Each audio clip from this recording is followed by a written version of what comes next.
Hello. Now it's time for chapter 5 of Ruby and the Booker Boys.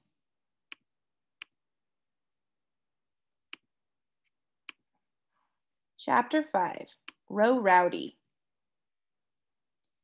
T, I thought you would be in the other third grade class, but here you are with me. I'm so glad to see you, I whispered to Teresa. Well, Ruby, I'll tell you. It seems like they got me mixed up with some gal named Katrina Willieboat, Teresa explained. She's in the other third grade class, and I'm supposed to be in here, Teresa whispered back. Teresa and her family moved onto our block from Memphis, Tennessee about 3 years ago. She is so country, but I love it. She speaks with the sweetest Southern girl twang. Her voice is like a piece of peach velvet cake. Right then, the PA system came on with a loud screech. Everyone put their hands over their ears. Then the principal, Miss Cherrybomb, came slicing through the speakers with an announcement. Miss Fuquay told us all to be quiet so that we could hear what the principal had to say. Good morning, children. I trust that we are having a splendid beginning to this school year, Miss Cherrybomb chirped. Unfortunately, someone has put a dent in our first day of school by pulling a prank. Every poster with a face on it has been given a pair of purple glasses and a beard. All the kids in our class started to snicker. We could even hear in other classrooms laughing. We could even hear kids in other classrooms laughing. Miss Cherrybomb continued, If the prankster is caught, he or she will be suspended from school for a week. That is all. Have an excellent first day. Miss Cherrybomb signed off and the PA was quiet. Suspended for a whole week? I figured out quickly that Miss Cherrybomb was for real. Miss Fuquay looked us up and down. Then somebody knocked softly at our door. It was Roe. Miss Fuquay answered and let Roe step inside our classroom. He put on his nice boy voice. He batted his eyelashes too. Sometimes he does that to Ma to get out of trouble. It never works. Excuse me, Miss Fuquay, but I'm Ruby's Booker's big brother, Roosevelt. Well, I'm one of her big brothers, Rose stuttered. That's another one of his tricks. He thinks that people will be nicer to him if he fakes a stutter. Can I talk to Ruby for a minute? I have something to give her from our mother. Miss Fuquay fell for Rose's act and called me over to the door. Ruby, your brother wants to see you, she said. Then she turned to Roe and said, You've got 3 minutes, young man. We're about to start our silent reading time. I stepped into the hall with Roe. When the classroom door shut, the real Roe came out.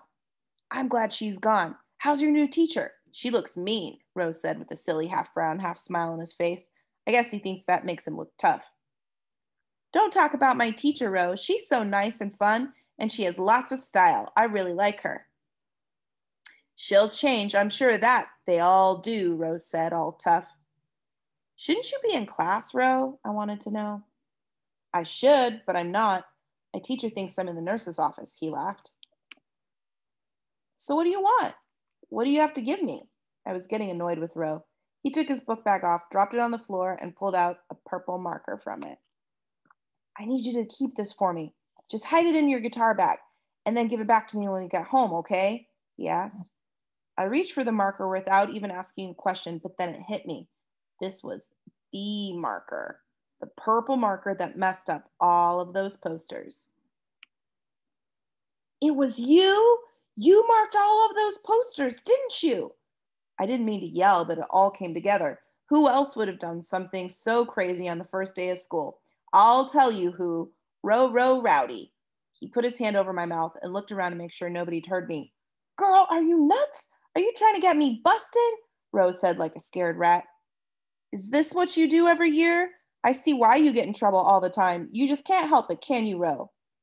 He looked up toward the ceiling and tapped his chin, then answered, If it wasn't for me, this place would be boring, Ruby. Besides, some of those ugly posters needed a makeover. All I'm asking you to do is keep this marker for me. Please. I'm going to be the first one Cherrybomb checks today. Help your big bro out, Roe begged. Why are you telling me? Why do you want to give the marker to me? I asked. No one will ever think that you, the new girl, the sweet Booker's sister, would have anything to do with this, Rose said as he put a hand on my shoulder. You could save me from getting into trouble, Ruby. He didn't stutter or try to fake his sweet boy routine on me, but I was not going to help Ro. He got himself into this mess, he'd have to get himself out. No, Ro, don't put me in the middle, I said. I have an idea, though. Hold on. While everyone was busy with silent reading time, I slipped quietly back into Pluto 3 and dashed to the sink near the coat closet. I grabbed 2 sponges and a small spray bottle filled with water and soap. I eased out into the hallway before Miss Fuquay called me to class. Here. I shoved the sponges and spray bottles into Ro's hands. What do you want me to do with this? Ro asked. You're going to clean off those posters. That's what you're going to do. Don't start off your school year like this, Ro.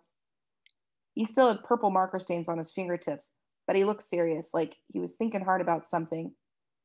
Well, I do have a lot of pranks planned this year. No need to get into trouble so early, I guess, right? Right, I nodded. I was glad to see Ro change his mind. I sure didn't want to be part of that purple marker mess. The only thing was, I never knew what else Ro had up his sleeve. But he sounded pretty honest when he said, This should be easy. That purple marker is washable. Those beers and glasses will come off easily. Ro thanked me and then gave me a big hug. I gave him a little punch in the gut. He said, What was that for? I just felt like doing it. Get away from here and go wash your hands, I said. Ro picked up his book bag and took off down the hallway. I went back inside Pluto 3 and sat next to Teresa, who was now on the computer. For the rest of the morning, all the kids in my class kept talking about how funny the purple marker poster prank was. When we walked in the hallway on our way to the cafeteria, I could hear kids of all grade levels talking about it. Some kids we passed said it was whoever did it was probably the coolest kid in the school. It seemed like everyone was talking about the purple marker prank in the cafeteria. Even the food service, even the food servers were chattering about Ro's stunt. I couldn't help plugging my ears. I might have looked goofy, but at least I couldn't hear anyone talking about Ro's silly stunt. Later, when the purple marker had been wiped off, nobody would know that I was the one who gave Ro the sponges and soapy water so he could clean the posters. No one would know it was Ruby Booker who saved Ro Rowdy from getting suspended. All they cared about was the purple beards and glasses that caused a big commotion on the first day of school. I had a feeling that Ro's craziness wouldn't be the only Booker boy event of the day. I was right. All right. So we'll stop for now, and we'll see you tomorrow.